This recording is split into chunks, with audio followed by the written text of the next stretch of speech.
ವಿಶ್ವವಿಖ್ಯಾತ ಪ್ರವಾಸಿ ತಾಣ ಹಂಪಿಗೆ ಪ್ರವಾಸಿಗರ ದಂಡು ಹರಿದು ಬಂದಿದೆ.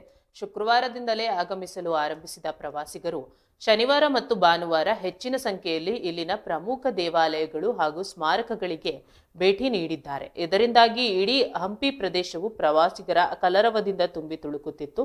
ಹಂಪಿಯ ಪ್ರಮುಖ ಆಕರ್ಷಣೆಯಾದ ಶ್ರೀ ವಿರೂಪಾಕ್ಷ ದೇವಾಲಯಕ್ಕೆ ಆಗಮಿಸಿದ ಭಕ್ತರು ದೇವರ ದರ್ಶನ ಪಡೆದು ಪುನೀತರಾಗಿದ್ದಾರೆ. ದೇವಾಲಯದ ಆವರಣದಲ್ಲಿ ಪೂಜೆ ಸಲ್ಲಿಸಿ ತಮ್ಮ ಇಷ್ಟಾರ್ಥಗಳನ್ನ ಈಡೇರಿಸುವಂತೆ ಪ್ರಾರ್ಥಿಸಿದ್ದಾರೆ. ದೇವಾಲಯದ ಅರ್ಚಕರು ಮಾತನಾಡಿ, ವಾರಾಂತ್ಯದ ದಿನಗಳಲ್ಲಿ ಭಕ್ತರ ಸಂಖ್ಯೆ ಹೆಚ್ಚಾಗಿರುತ್ತದೆ, ಹೀಗಾಗಿ ದೇವರ ದರ್ಶನಕ್ಕೆ ಸರತಿ ಸಾಲಿನಲ್ಲಿ ನಿಲ್ಲಬೇಕಾಗುತ್ತದೆ ಎಂದು ತಿಳಿಸಿದ್ದಾರೆ.